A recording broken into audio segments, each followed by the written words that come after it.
அவசரப்பட்டு தள்ளிவிடாதே, உன் வீடு தேடி வந்துள்ளேன். இதை உடனே பகிர், கோடி நன்மை உன்னை வந்து சேரும். ஓம் கணபதி கணபதி என்றே காரியம் செய்தோம் விக்ன விநாயகா. அக்காரியம் யாவிலும் வெற்றிகள் கண்டோம் சக்தி விநாயகா, சிவசக்தி விநாயகா.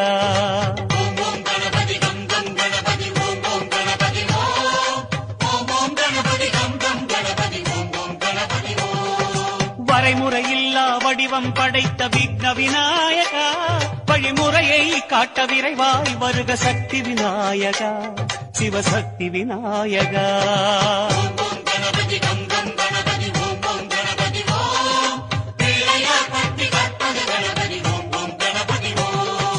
உலகம் எங்கும் உருவம் கொண்ட விக்ன விநாயகா, எம் உள்ளம் தன்னில் மறைபொருளாகும் சக்தி விநாயகா, சிவசக்தி விநாயகா.